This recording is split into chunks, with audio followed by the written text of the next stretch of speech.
Hello, everybody, and welcome back to the MTV Solar podcast series. I guess we can call it a series. We've been doing this for several months. We've had our top three podcasts have had 33,000 full playthroughs, and we've only been doing this, a handful of months, right, guys and girls? Yeah, it's not many. It's been cool. So we're seeing that people are interested in information that we have to give. I have with me today, as usual, a team of MTV Solar experts to ask questions and answer questions that are relevant in today's solar and battery industry. So with that, I'm going to talk about our first topic today. It's what is the carbon footprint of solar and batteries, and what are the environmental impacts that we can talk about in the solar industry. So this is something that we're very passionate about here as employees at MTV Solar. It's something that our consumers ask us all the time. Residential, consumer, municipal customers are wondering, what happens when the solar panel goes bad? Is it true that, the carbon, the carbon offset is this? So we're going to help disseminate some of the information out there with our team of experts here today. Okay, so we're going to start on that topic today. If you're enjoying this content, please like, share, and subscribe below, and also add your comments. We're looking for your comments to see what we should talk about on our next podcast. We have another, 2 or 3 on the agenda, but if there's something that you would like to hear more about, please chime in. We do look at the comments and we'll respond appropriately. So with that, we're going to get started, and thanks for joining us. How does MTV Solar operate sustainably? That's a great question, Carrie, and one I love to talk about. Since the very beginning, MTV Solar has installed solar panels on the offices that we operate in. Makes sense, right? We started off by installing solar and batteries before the solar company was officially launched in a house that I lived in Berkeley Springs. And the house has a significant, component to it. It was a 2005 solar decathlon house from the University of Massachusetts. So we bought it off the mall in DC. We moved it to West Virginia. And if you've listened to other podcasts, you may remember that we've been building contractors for 25 years and in the solar industry now for over 11. So we moved the house off the mall with trucks and cranes, brought it to West Virginia, reassembled it, modified it, and gave it a good passive solar, footprint. And then we added active solar to it, solar hot water, solar electricity, and a windmill, which was kind of fun. Didn't really generate much energy, but it was pretty cool. So at the very beginning, we've always installed solar panels on the houses that we've lived in, offices that we've operated. And we've used those locations to beta test our new products, so that when we're looking at a new battery technology or a new inverter or a new component, we've always been able to test it in-house first to make sure that we like it, to make sure that it's holding up to the, what the companies have stated that it would do. And then we actually use it. And we also, at the same time, learn how to engineer and design it and tweak the application. So that's kind of the very, very beginning. Since then, we put solar in all the offices that we've been in. Now we're in a nice, large home right off the highway that's got solar panels on just about every square foot of the roof. There's an adjacent building that has solar panels on it. Both buildings have a battery backup, so when the power goes down, we have power. The joke there is that when people in other office, settings, if the power goes out, everybody goes home. If the power goes out at MTV Solar, you keep working. And that's how we've done it. So we've done that. We've also had a very strong connection and interest in the EV market, so the electric vehicle market. I have a 2011 Nissan Leaf that I just got back into the fleet and operational. The battery isn't as good as it was when it was new, but I still drive it on short trips. Next year, it'll celebrate its 10th year. So it's kind of hard to imagine a 10-year-old electric car in West Virginia, but we have it and I still drive it around. So since then, we've added other electric cars to not only what I drive personally, but also to the company. We've had a team of electric cars that were either owned by the company or the employees for the sales team, for instance, over the years. And we really are strongly engaged in the electric vehicle market. We've deployed over 120 EV charging stations that are solar powered in West Virginia and Virginia. And that number we hit, 5 years ago. We did a lot of work in that market. So we really think that's a good way to do it. Offsetting carbon any way you can is important. And transportation is a really, really big number if you look at part of carbon that's in here. So electric cars are a big deal. Other things that we do is that we have solar and batteries on some of our trucks so that the guys can charge their tools with the sun. We have a solar and battery trailer that's made for emergency responses and also for people building small houses. We have that out in the world. We've donated a system to one of the most famous tiny house organizations out there, and they used it. I think we got like a 3-second glance at our name, but we donated a system and have it out there in the world. We believe in that. It's a sustainable product that helps people not only understand and use it. Another big thing is educational. We've donated so many systems to small schools, science clubs, larger schools. Any student that wants to learn about it, we're going to find some products that we have laying around and help them put it together and put a project together. The more kids can learn about this, the more prepared they'll be for this fast growing industry in our nation. Other things, remote working, right? It's COVID. We've learned how to work remotely. We did some remote working. Now we're doing a lot of it. We have a very safe office environment, but we've chosen to continue to work remotely for our sales team and some of our inside support team. That allows us to not buy as much gasoline. So during COVID, what I realized is that I have more money in the account based on the gasoline that my wife wasn't buying and that I wasn't buying. My truck is electric. My truck is actually gas powered now. It will be electric powered maybe next year. Looking at the electric trucks coming out. I know for sure we'll integrate electric vans and electric trucks into our company fleet just as soon as I can get them and they're reliable. And even if they cost a little bit more, the life cycle cost of electric vehicles always is a better equation than internal combustion. Gasoline is expensive.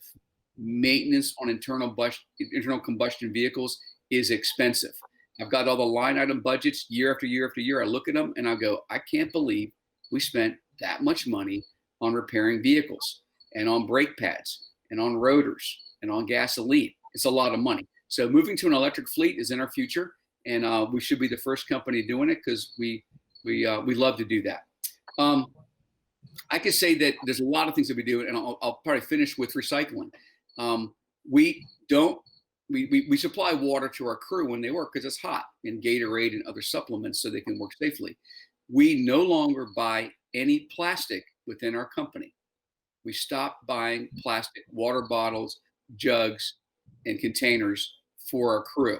We now have insulated water containers, and we live in West Virginia, and our water comes from a very good water well. So you have good, healthy Berkeley Springs water. People drive hundreds of miles just to get Berkeley Springs water. Yeah. Our crew drinks it every day.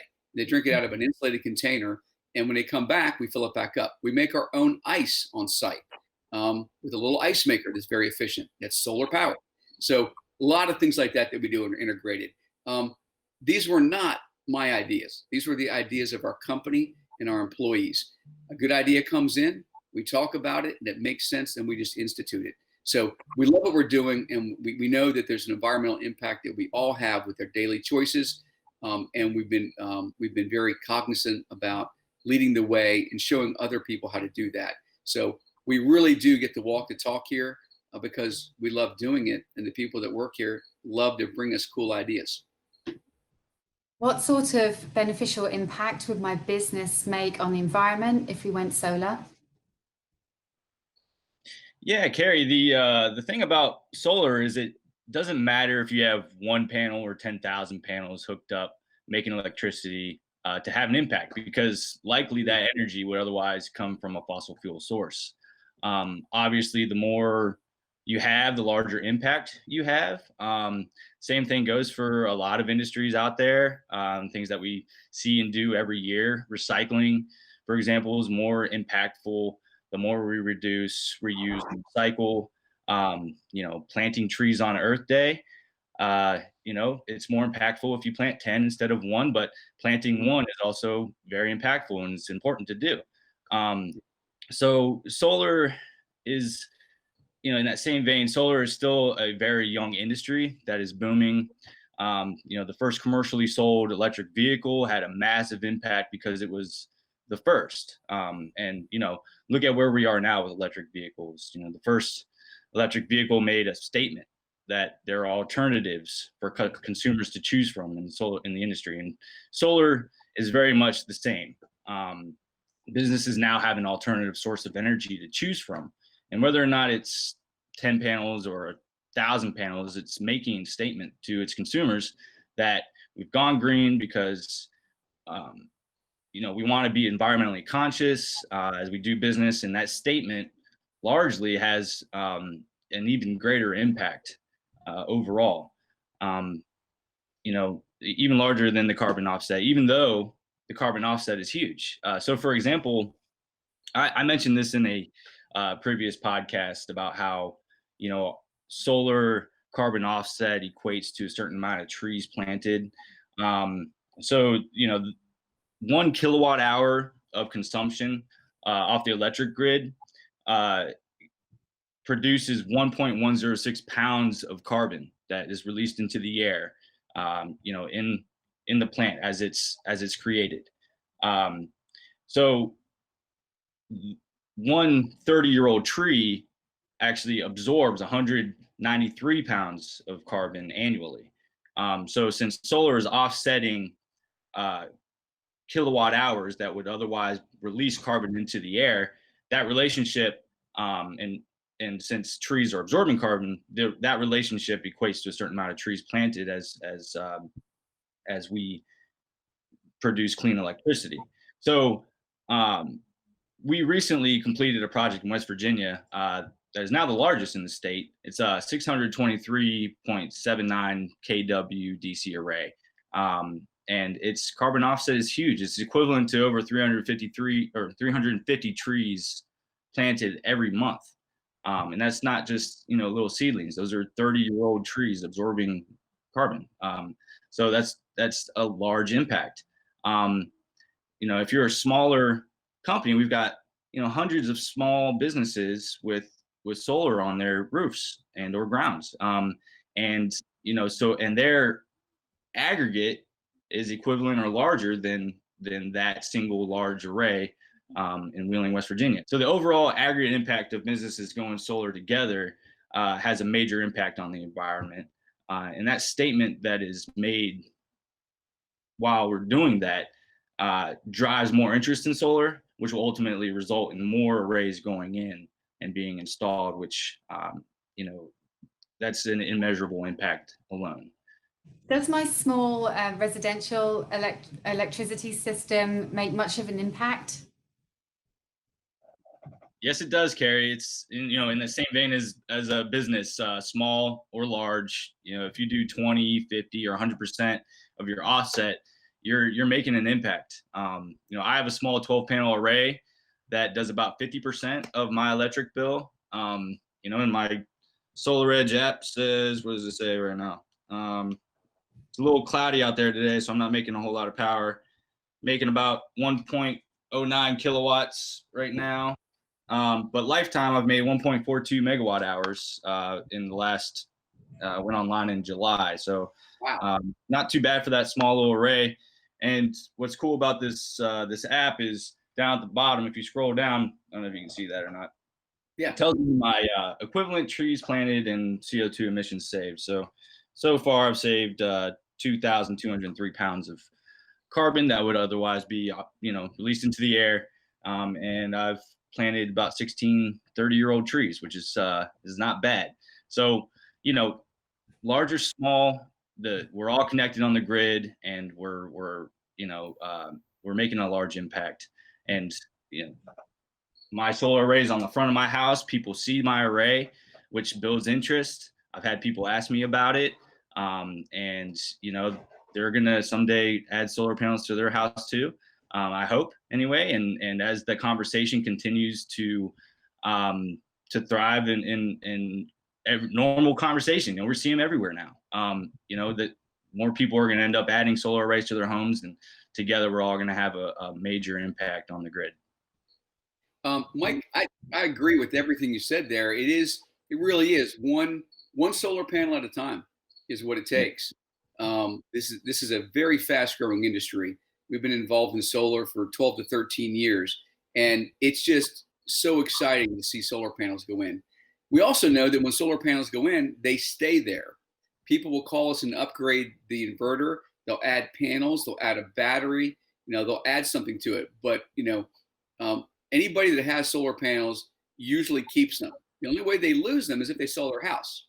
But we get plenty of customers that say, hey, I had solar on my old house. I just bought a new house and I want you to put solar on this one too.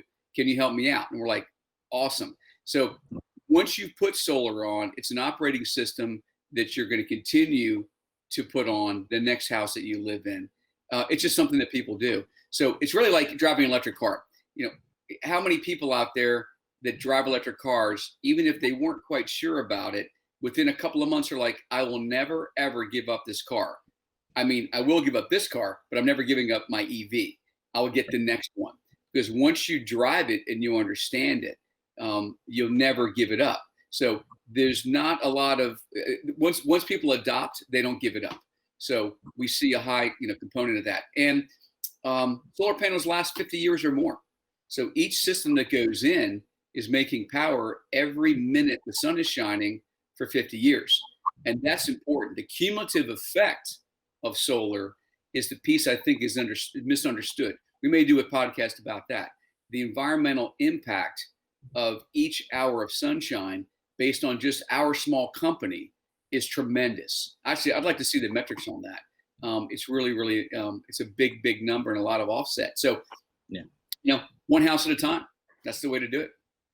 Yeah, and the other thing is, when you add solar to your home, you get your electric bill and you see how many kilowatt hours you're consuming, and you want to. It's like a race to zero, right? You want to get it as low as possible, and so you start paying attention to the things you do and how your home operates, and ways to make your home more efficient, things along those lines. I mean, same thing with the EVs too. I mean, they kind of, you can make a game out of how efficient you drive, all the way down to how well you're doing with the pedal. Some people are better than others.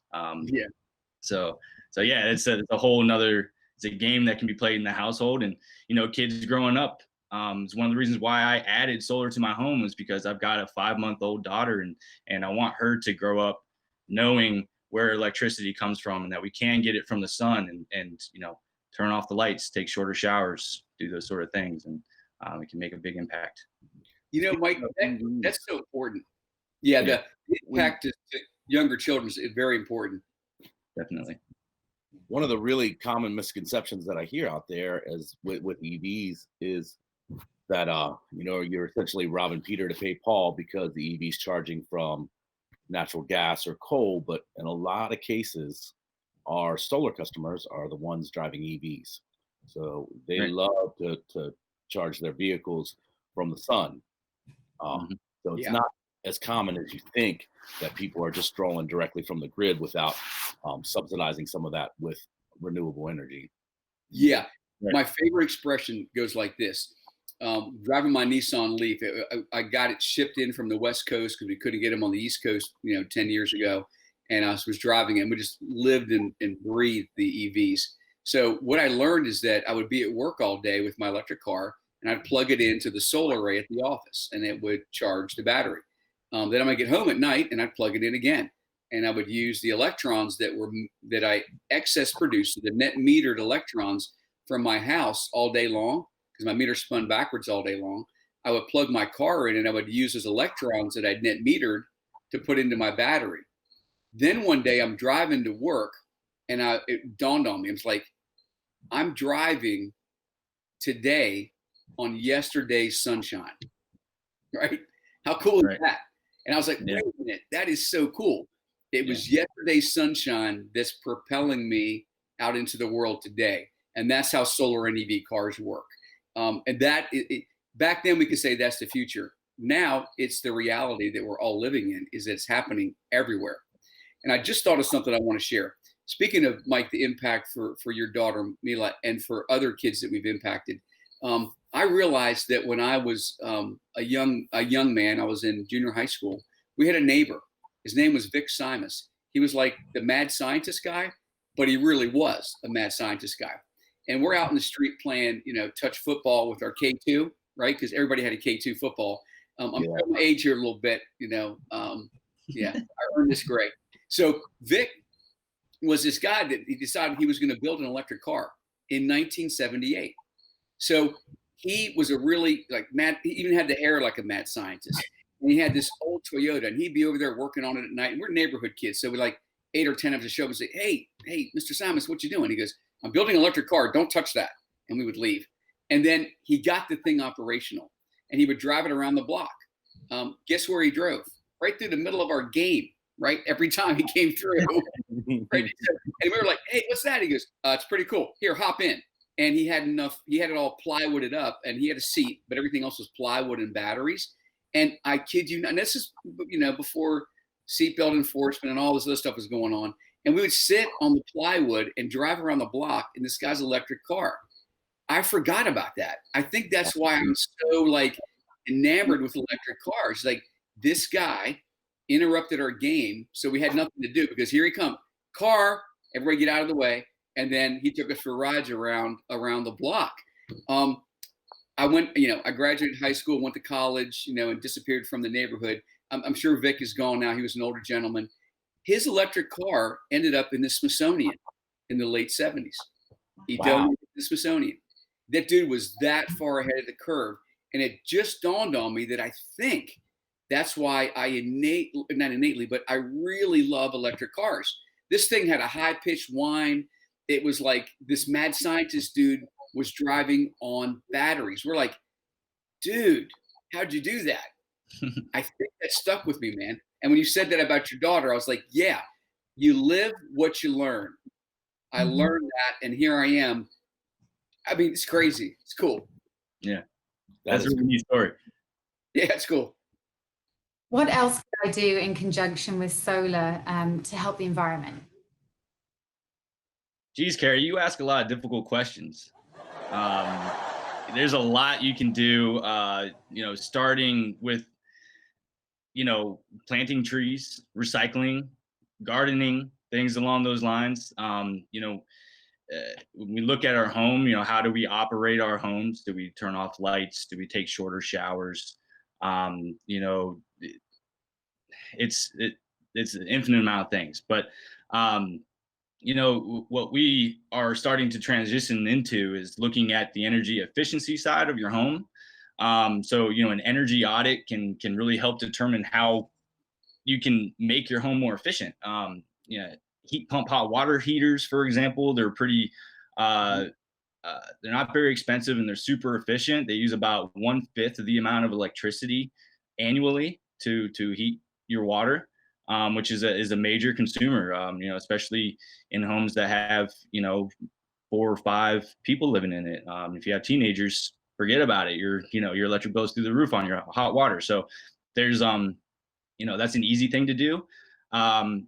The energy audit with a blower door test can actually determine what your air exchanges per hour are, and determine how leaky your home is. And, most of our homes are very leaky because unless it's done and addressed during the building stage, it's likely you're likely losing a lot of energy straight into your walls and through your attic space, through a lot of air chases up into the attic. So the number one thing that we can do is spray foam and add to the insulation in our attic, so we can create an air barrier between our conditioned space and our unconditioned space. So we're not wasting our energy that's being used to heat and cool our homes. Heating, HVAC is 60% of our utility bill, whether or not you're paying for, whether or not you have propane heat or electric heat. It's beneficial for you to make your home more efficient and minimize the air exchanges per hour. and you can't make your home too tight. If you get your home too tight, then you create a forced air exchange, and the investment pays itself off 10 times over. It's and your home's more comfortable. And you likely won't need as large of an HVAC system when you need to replace that, because the Manual J report will say, well, normally we would need a 3-ton, but now we can get away with a 2-ton. Those sort of things are all ways to determine how we can make our home more efficient, because it's just as important as creating electricity. It's the other side of the coin. So there's plenty that we can do that are easy and not very expensive to make a large impact. Unplug your Keurigs at night. You don't need to heat that water sitting in there, through the night. I've got a Keurig for a baby, basically, and I plug it off. I unplug it every night. Using power strips for like your Xboxes, PlayStations, TVs. The only thing you really need to have on at night is maybe your internet or something along those lines. Even though you're not using that, power strips, turn the power strip off. It's a lot of wasted energy that adds to your base load in your home. So these are all simple things that we can do to lower our carbon footprint and lower our electric bill. And the lower your electric bill is, before I come do an analysis for you, the less solar panels you're going to need to offset your consumption. So those things can go hand in hand, and it's awesome. There's so many things we can do to make a large impact. This is the year that MTV Solar was dedicated to launching our energy efficiency program residentially. We have 2 BPI certified team members, experts on our cast, Mike Studholme and Danny Shodas, and they both have that certification, and we plan to launch that this spring. And then, we couldn't, because we were not able to be inside people's houses in close proximity based on the pandemic. So we put that on pause. The impact that Mike's talking about is significant. The studies that we've done say that for every dollar you save by being more efficient, you're going to save $5 on your PV array. It's a 5 times multiplier. So you really want to work on the saving of the energy and not on just making energy. Solar companies are starting to come around to that. That's where we came from. In our green building career, we built the tightest houses in the region with active mechanical ventilation systems that kept the air exchanges for a healthy indoor air environment. We built our houses with low and no VOC components. Try that 15 years ago. It was difficult. And now it's much more mainstream. Those products are available at Lowe's and other building supply places. But your home is usually one of your largest investments. It's also one of the largest operating expenses that you have. And maintaining your home and the equipment that you have and paying the utility bills and other related bills is a significant part of your expenses monthly.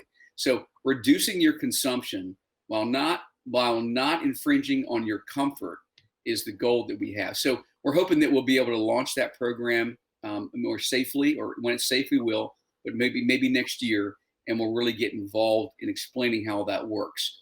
As a building company first, then a solar company, we have intimate knowledge and a decade and a half of experience in building envelope technology, mechanical systems, and all of the components that work around that.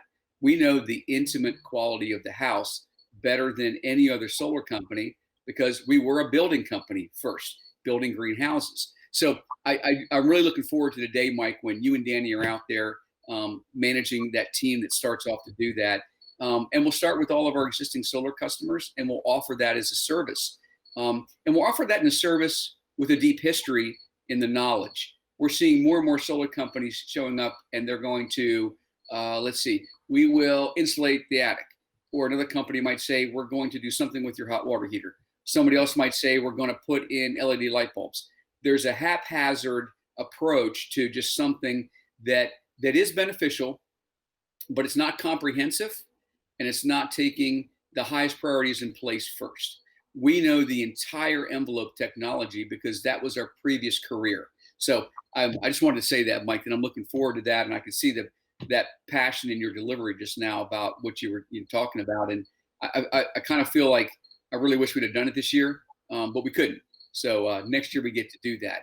But once you create a BTU for your heating system, keep it in the envelope as long as you can. That's the message that we're trying to convey. Because the heating load in this environment where we live in the Mid-Atlantic states is the largest part of your energy diet in your home. So we like to look at the heating systems, and that should be a good place to start. So that's what I wanted to add. Yeah, and last thing I'll add is you made reference to this earlier with batteries. If you can program your batteries to self-consume a certain percentage daily, and what that does is you're storing your excess energy into your battery and then drawing off of that a certain percentage every day, which means the environmental impact on that front is larger because you're not backfeeding the grid and then drawing from the grid at night. You're feeding into your battery and drawing off of your battery at night. So the environmental impact on that is actually greater than if you were to just be net metered. Get a net metered solar array. It's great. If you've got batteries, we can program them to self-consume a certain percentage and make sure you have enough juice there to get you through if the power goes out.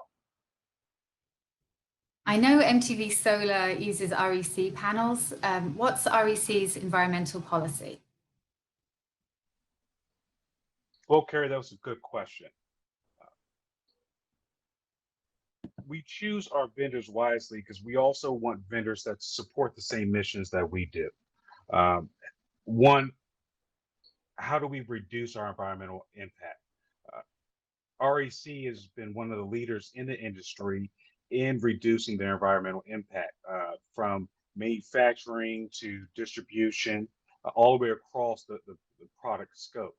Not only do they have a full-on recyclable program, also all of their vendors also have recyclable programs as well.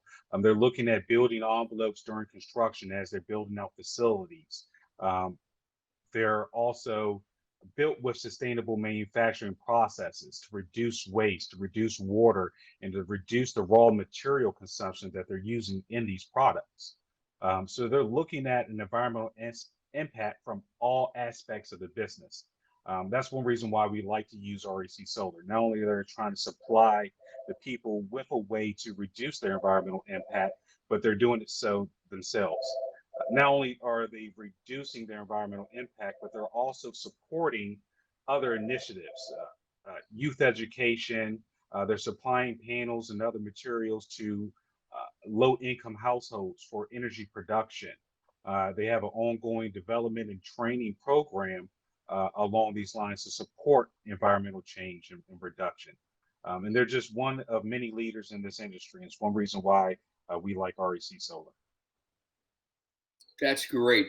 Yeah, I'll add to that, Jabari, and say that REC has been around for a very long time. They're a Scandinavian-owned company, and they're producing the highest producing solar panel on the market today per square meter. That's a bold statement. They pioneered new products.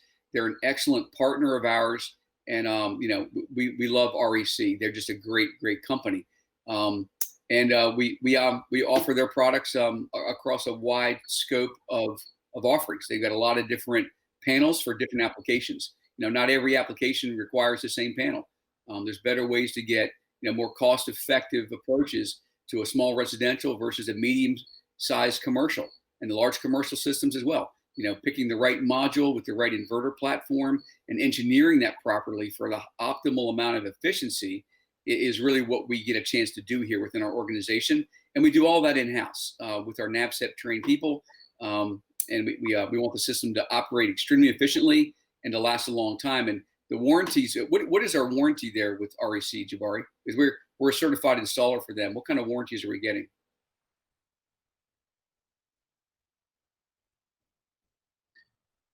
I can take that. It's Jabari, you're on mute. I'm sorry, I was talking on mute. Sorry about that. We actually do have a really good relationship with REC, and since we are a a prime reseller and installer for REC Solar, we get an extended 5-year warranty on their manufacturing warranty. So we take their standard 20-year out to a 25-year manufacturing warranty. And we also get, REC provides a 25-year performance warranty as well. And the performance warranty varies depending on the range of products that you choose from them. Awesome. Yeah, that's a really high industry high warranty, and they're a good sustainable company. And like you said earlier, we really are picking our vendors and our suppliers carefully. We want them to align with our mission statements and our view of the world, and to align with our social justice platforms that we have across our company. That's great. Thank you, Jabari. No problem.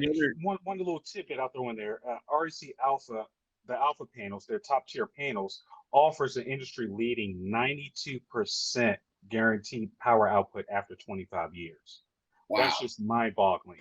Over the course of 25 years, you're only losing about 8% of power production from day one. That is an industry leader. That's awesome. Yeah, to put that in perspective, a lot of panels are at 80% in year 25. If you get above 80%, you're doing well, and REC is all the way up at 92.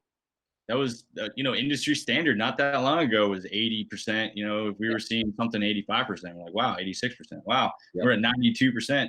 And that's an important note because 92% efficient after year 25, that panel is still ready to go for another 25. And, that's the thing is when you look at carbon offset and you look at its impact overall, the longer they last, the larger impact they're going to have, right? And the closer to grid parity we're going to have with the price per kilowatt hour. So these systems aren't online for 20 years only. They're online for 40, 50 years. So that's a good point. Plus, to go along with that, I mean, if that panel is high producing, 20 years from now, it's less likely to be upgraded. It's still going to be there. So talking about carbon footprint, keep the same panel, don't replace it. That's a good point. Great. Can the batteries that we use be recycled? That's an excellent question. Batteries absolutely can be recycled. When we talk about it, we want to talk about where we've been, where we are, and where we're going, because there's a couple of different battery chemistries. Now, right now, we recycle about 99% of the lead acid batteries that we manufacture in the United States. It's actually the most recycled consumer good in the United States. Wow. Now, what we put in as a battery backup is a lot different than what you have in your car. So you can't think in those terms. But what we put in is a recycled product. So we're not getting large amounts of lead in landfills and in our waterways like we did in years past. So it's a fantastic model. And what we need to do with that model is take it and move into the world of the lithium chemistry batteries. Right now, worldwide, lithium's only about 5% recycled. That doesn't mean that we are not taking steps to expand lithium battery recycling. The Department of Energy actually released some money last year, and they also have an award for expanding lithium battery recycling in the US. And the reason we need to really focus on that from a policy and from a financial perspective is that lithium batteries can be 100% recycled. I mean, there are a few things that necessarily might go to waste, but for the most part, they're about 100% recycled or recyclable. Right now, it is cheaper to pull the raw materials from the market rather than recycle. What we are doing is we are really pushing through the Department of Energy, and they're providing money for R&D to recycle lithium because we need to expand. And the reason is, in 20 years, half of all new car sales are going to be EVs. In 30 years, there's going to be there's estimated to be like $550 billion investment in grid scale and residential scale battery storage. Wow. So the economic incentives are there. It's going to eventually be much more cost effective to recycle and manufacture batteries than it is to actually draw the raw materials from around the market and around the world. Uh, Tesla recently announced on their battery day that they're going to get away from using cobalt in their batteries, because you get a lot of people that there are there are human rights issues involved in cobalt mining, and so everybody kind of wants to get away from that, and it's possible to get away from that. So as it stands, we are working to expand that lithium battery recycling market, and it will be a multi-billion-dollar business within the next couple of decades. It will be very big, and it's something that we really need to push from a policy perspective, and make it so that we need to incentivize lithium battery recycling, because it's absolutely possible. So, there are a lot of different college labs and research, facilities opening up to address this issue, because it has to be done. It's an important part of our future, because our transportation, our grid system is going to rely heavily on lithium chemistry batteries. Lithium mining basically occurs on salt flats. It's unusable water that's pumped to the surface. The water's evaporated. It goes back into the water cycle. The lithium's deposited on top. Lithium batteries only require like 2% of the actual element, lithium. So it's not like it's 90-some% lithium. So it's less deleterious than a lot of mining. There are, of course, going to be problems with it. There's runoff problems. You don't want waterways to have a lot of lithium in them, but it's not something like mountaintop mining removal or other precious metal mining processes. But there are precious metals that go into batteries. So the more efficient we get at manufacturing, the more we recycle, the battery prices will go down. It's just a matter of the research and development of this technology. Like I said, we have the perfect model, because we are excellent in the United States at recycling lead acid batteries. Yeah. And we just need to get there with the lithium batteries, and we have been a little behind the curve, a little bit behind the rest of the world. There is a recycling center in Hoboken, Belgium, not New Jersey, and their smelting processes are really creating breakthroughs around the world. There are little pockets all over that are working on recycling batteries. But here's the other thing that's very important. With EVs, there is a need for rapid charge and discharge. Now, that's not the case with a residential storage system. That's not the case necessarily with a grid system. So some of those batteries don't need to be recycled in that way. They have a second life once they are removed from our EVs. Like in Japan, they're using them for elevator backup power. In some countries, they're using them for lighting systems. We're also sending them to the developing world, because, as we know, as you add electricity to the developing world, the lifestyle gets better for everybody. The economy gets better for everybody. I know it's hard to think about in the United States, countries that don't have an expansive grid, but that is the case. So EV batteries are finding a second life there. They're also finding a second life in grid scale storage, believe it or not, because when it's an EV, it's probably 70%, 80% of the lifespan left in a battery once it's removed from EVs, or from an EV. That's a good point, Shane. It's not always about an industrial process. It's about a creative thinking process. Yeah, I was going to say that I've got my first car, as you guys heard earlier today, was a Nissan Leaf, and I still have it. My second electric vehicle was a Chevy Volt, and I've got about 160,000 miles on it, and it started to act up. It was not the battery system or the electric motor. It was the internal combustion engine that started to fail.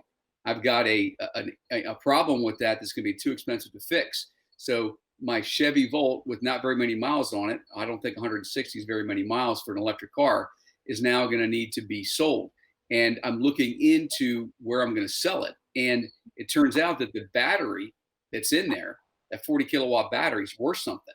Or it's not 40 kilowatts, it's 40 miles. It's a smaller number of kilowatts. That battery is worth something to somebody else to recycle. So that lithium battery is going to get repurposed. It's no longer going to be used for the transportation in my vehicle, but I'm going to sell it to somebody who's going to combine it with other batteries and use it for a storage project or something else, which is good. The other thing I wanted to mention, Shane, was lead acid recycling. Here's another MTV, sustainable component. Everybody on the screen knows it, and our whole company knows it. Is that when we do battery projects and we upgrade people's battery systems, these are projects that we put in 10, 11 years ago. A lot of the projects that we get to adopt a lot of orphan battery projects out there. Solar companies come and go almost like the seasons out there. And all of them are like, yeah, I can do batteries. And they take a good stab at it. If they go out of business, which oftentimes happens, they leave behind an orphan system. And eventually we get a phone call and they're like, hey, can you guys fix this? And our service guy goes out, takes a look at it. We get our team involved in it, and we fix and update the system as appropriate. Well, what we do is we inherit those old batteries, and they're mostly lead acids. So everybody in the company knows that when we get a big stack of those batteries, one of our guys, Sam, takes it to the recycling places, brings back an envelope of cash, and we use that for our company crab feast, our Christmas parties, and other parties. So we're using when I see a big stash, they're like, hey man, we're gonna have prime rib at Christmas. I'm like, I see like 50 batteries down there. I bet we are. It's really kind of cool. Take the recyclable battery, turn it into cash, and we get to have a party with the money. So the revenue stream is not insignificant. It's significant, and it's necessary. And the reason why, like Shane said, is the raw material in the lead acid battery is needed. The car battery that you have in your vehicle for decades has been made of recycled, liquid lead plastic. They do that up in Pennsylvania somewhere. It's been going on for a long time. And I kind of didn't know that, 8 years ago, I didn't know that, or 10 years ago. And they said, Mike, don't you know that when you go to get a new car battery, they want the old battery back and you get the core charge, you get that $25. I'm like, yeah, because they want the raw materials, because it's better than remining that stuff. They reuse it. So every time that you've recycled a battery and you buy a new battery for your vehicle, your boat, whatever it is, you end up significantly participating in the recycled component of lead acid batteries. And I didn't know that was the number one recycled consumer good, Shane. It is. We have a great model there, and we will, I'm sure we will get there with lithium batteries because all of the incentives are in place. Yeah, makes sense. How long does it take for a panel to offset its carbon footprint? Yeah, coming to us live, we have Danny Shodek from the Friendsville Fire Department. Danny, how are things going out there today? Things are going great. So we have a community-supported solar array generated by our folks who have gone solar with Mountain View Solar. About 8 people went solar with us, installing solar plus battery systems, and that's generated 10 panels, which our in-house experienced crew is installing right now on the Friendsville Fire Department roof. And this is a first step, hoping that this is a first step towards more panels for more electricity savings, so that even more of the fire department's funding can go into providing much needed emergency services right here in Garrett County. Danny, what the viewers really want to know is how long does it take for a panel to offset its carbon footprint? The average is right around 6 months. Could be less, could be more. It's very, very dependent on the electricity that you're offsetting. In some places, and we're talking about just the United States now, in some places in the United States, like where we are in Berkeley Springs, we're looking at a lot of coal-fired electricity with pretty old coal-fired power plants without a whole lot of pollution controls, relatively. So there's a lot of carbon and other pollution going out there from those coal plants. So when we generate solar electricity in the Shenandoah Valley, in West Virginia, etc., we're offsetting pretty high polluting kilowatt and megawatt hours. That said, so our generation here has a whole lot of value toward reducing our carbon footprint and footprint from other pollution.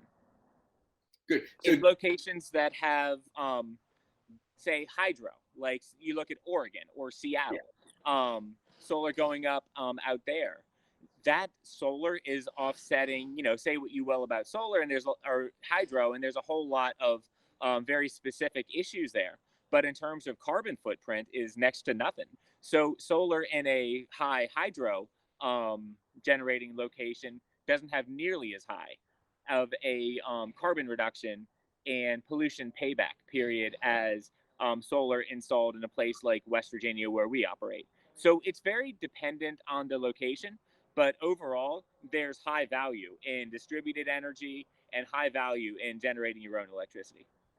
That's awesome. So, Danny, if in like the Mid-Atlantic states like Virginia and West Virginia, where we have a lot of coal-fired electricity on the grid, what is the average payback? Are we looking at years or months, or what do you think it is?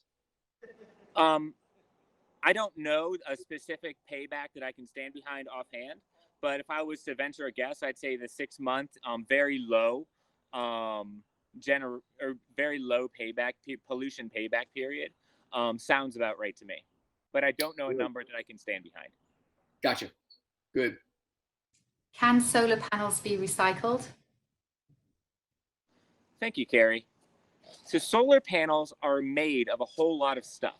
That stuff can largely be recycled.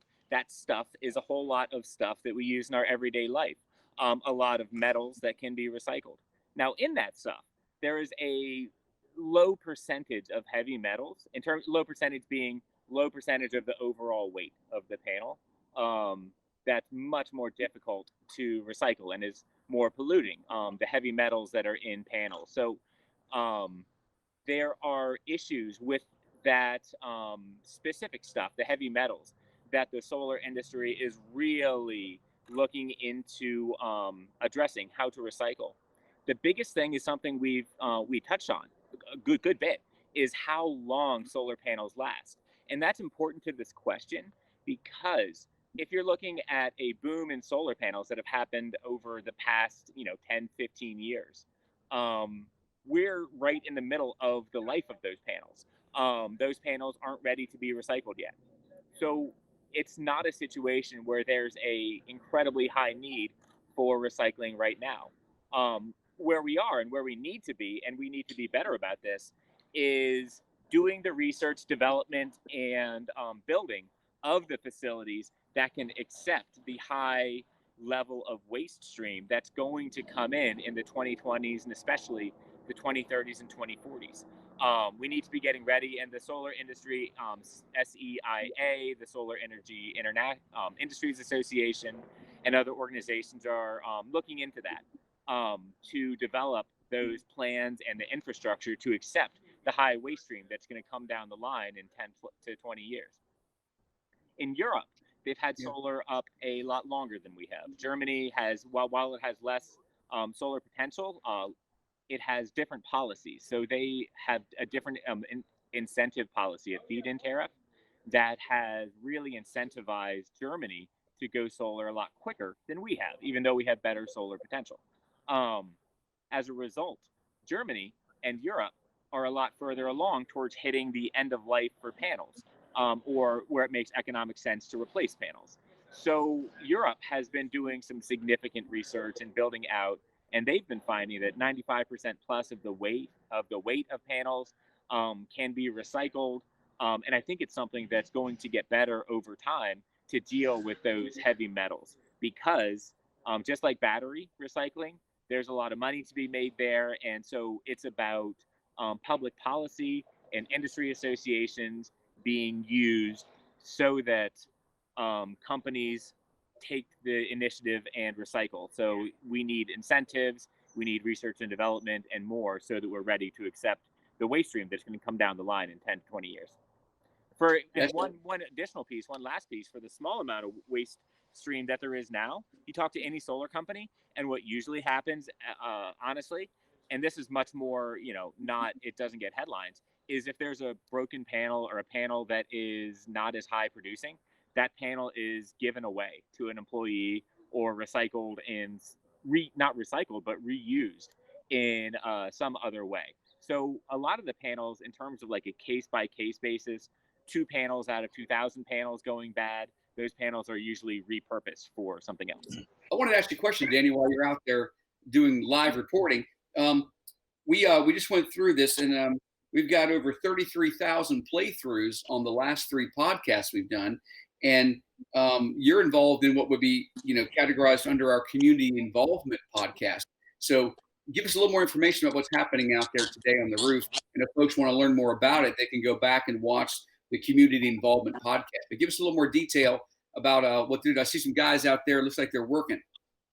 Yes, there's 7 crew members, including mechanical and electrical folks, that are installing 10 panels on the Friendsville Fire Department, and no cost to the nonprofit, no cost to the people who are donating the panels. Basically, every time somebody signs a contract, whether it's solar, batteries, or both, with us, everybody has the option of contributing at no cost a panel to a participating nonprofit. Once we have enough panels, 8 to 10, depending on whether it's single phase or 3-phase, that nonprofit gets a completely donated system. So there's 10 panels going up at the Friendsville Fire and Rescue that will save money, that will be dedicated to providing emergency services here in Garrett County. That is exciting. I know this particular give back has been in the works for a while. It's really cool that you happen to be doing that install the day we're having the podcast. I like that, like, live investigative reporter thing. I think we should do this on our podcast in the future. That's great, Danny. Thank you very much. Absolutely. Okay, folks, I think we're going to wrap up this podcast. I'm going to say thank you for your participation and watching this through. We have a lot of fun doing this, as you can see. We have a very passionate team of people that are very well educated and versed in so many topics. This is something that this is a lot of our sales team here, and they're so involved in what's happening in the industry that they love to learn about this, on a daily basis in their free time and while they're working. So we really want you to get the understanding that what we have here at MTV Solar is a group of dedicated, passionate people that are really interested in getting good information out into the world while we're saving the planet one solar panel at a time out there in our communities. So hope you've enjoyed this. Please like and subscribe and follow us below. And if you have any comments, we would love to hear what they are. We've got a list of other podcasts coming up. It's on my screen. We've got a topic about demand charges coming up. Another one that we're going to talk about, the Tesla Powerwall. That's right. Every time we say the word Tesla, I think our subscribership just goes through the roof. Thanks, Elon. We love you for that. And then we're going to talk about the future of incentives in the solar industry. Those are 3 topics that are potentials that are coming up. If you have other ones that you're interested in, please let us know. We'll look at those comments and respond. So that's the end of it. Thank you, MTV Solar team of experts. You all have a good rest of your day, and we're going to sign off for this event, and we'll see you again real soon on an MTV Solar podcast.